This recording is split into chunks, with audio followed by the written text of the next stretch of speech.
Hey everyone, good morning. You know, there's no secret about it. Wildlife photography is difficult. There's so many different types of complexities that come along with this type of photography that, in my opinion, it makes it one of the more difficult types of photography out there. But just as with any other type of photography, there are certain tools that we can use that can help wildlife photography become easier and ultimately more enjoyable. So in this week's video, I wanted to go over some of my favorite tools that I use in my own wildlife photography to help me get the images that I'm after.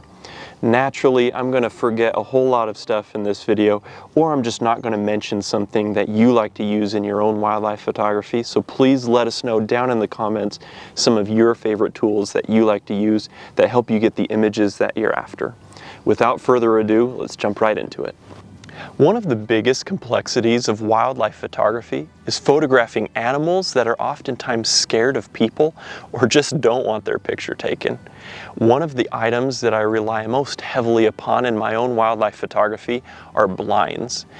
I love using blinds, everything from making a natural blind of the vegetation around me, to a store-bought pop-up blind that I often use in my yard, to my floating blind that I use out on the water, and just other homemade blinds that I like to use out in the field. There are a lot of different options when it comes to blinds. I'm not going to get into the nitty-gritty on those, as I've done a previous video on them before.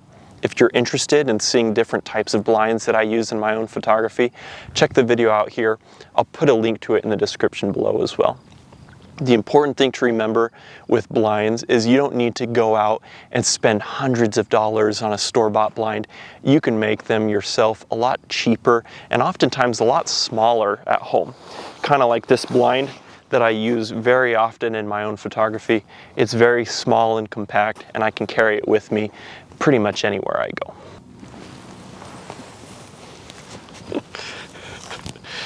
One of the things I like to use most in my wildlife photography is a ghillie net or a ghillie suit. This is a ghillie net that I made at home very cheaply. I had most of the materials on hand already, but it's something that I use so frequently out in the field. If I'm out hiking and I see some wildlife headed my way, I try to determine what path they're most likely to use. I pull my ghillie net out, I hide myself, and I'm able to photograph them as the wildlife pass by.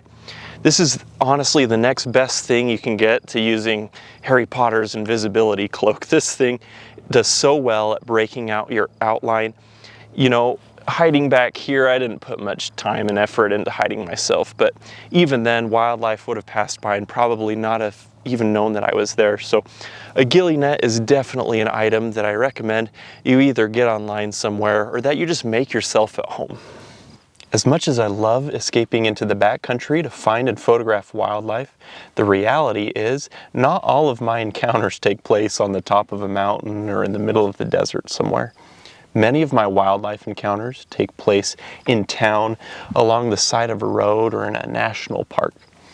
When it comes time to doing road-based photography, there's one item that I always like to have with me. That is a beanbag. Now, if you're photographing wildlife from a vehicle, you know how difficult it is to balance your camera on the door of your vehicle and how unsteady it is. That's why I like to have a beanbag with me. A beanbag essentially acts as a tripod for your camera when photographing wildlife from a vehicle. Now, beanbags, there's a lot of different options that you can get out there. For somebody who does a lot of roadside photography, if that's you, you might want to invest in an actual beanbag. Some of them have like tripod mounts, different things like that, different options that you can get. There's a lot of options online. For me, as someone who doesn't do a lot of roadside photography, I just made a beanbag out of materials that I had from or had at home already. It was really difficult. It took beans and a bag. So hard, but you know, I had a bag, I had beans, so I made a bean bag at home, and it works great for me. So if you're doing a whole lot of wildlife photography from the roadside, or any at all really, just make a bean bag or invest in one online. You won't regret it. You know, one of the most difficult parts of wildlife photography is just finding animals to photograph. This is something we've talked about before on previous videos, but with how difficult this part of the process is, there are a few items that can really help in finding wildlife when you look over a landscape. The things I'm talking about are a spotting scope and a quality pair of binoculars. This is a group of items where it really pays to get a little bit better quality item, to spend a little bit more to get the higher quality item versus the budget option. For years, I was using the budget option. This is a pair of binoculars I got when I was just a kid. And since then, I've been using them. And I'll be honest, they've been great. And then recently, just a few months ago, I upgraded to a more expensive pair of binoculars, and honestly, I was blown away at how much wildlife I was actually missing when I would look over a landscape. I thought with the other binoculars I was doing great, I was picking everything out, but then I went out with these and I was able to find so much more additional wildlife. They're just so much clearer, they get me a little bit more reach, and it was just so much easier to identify wildlife in a landscape. Now, spotting scopes can get really pricey really quick. This isn't something I use a ton, so I did get the more budget option when getting the spotting scope, but even so, I got that thing on a sale. It is a good spotting scope, and I am able to go over a landscape with a fine-tooth comb and be able to pick out the animals that are just waiting out there for me to find and photograph them. Wildlife photography is filled with moments with peaks of activity and lulls in activity. But even during these lulls in activity, you constantly want to be ready, alert, and waiting to take a picture, as the wildlife in front of your camera can burst into action in the blink of an eye. It can be unrealistic to sit there holding your camera focused on your subject, just waiting to take a picture, hoping that it'll do something interesting. It's moments like these that I like to have a quality tripod available to use.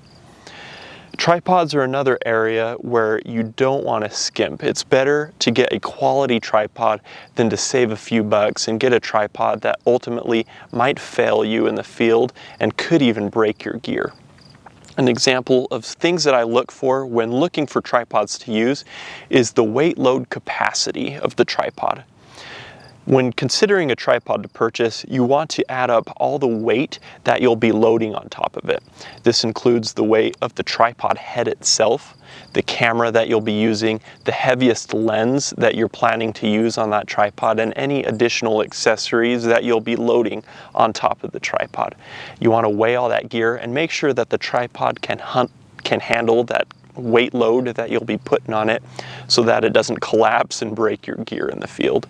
Tripods are extremely helpful to use, and I try to always have one with me when I'm out in the field. These are just some of the tools that I use in my own wildlife photography to help me get the images that I'm after. But honestly, these are my most used tools, the tools that I rely on the most when going out to photograph wildlife. As I mentioned earlier, I would love to hear from you. What are some of the items, some of the gear that you use in your own photography that help you achieve and reach the goals that you're after? And honestly, I know I missed some items here, so what are some of the things that maybe you've seen me use in a previous video that I just didn't think to mention here? Again, I would love to hear from you guys. Let me know in the comments below. You know, I'm in this beautiful marsh right now. I've got this beautiful light to work with, so I'm going to gather up my gear that I've just showed you, set out, and see what I can photograph this morning. Thank you so much for following along this week. We'll see you next time.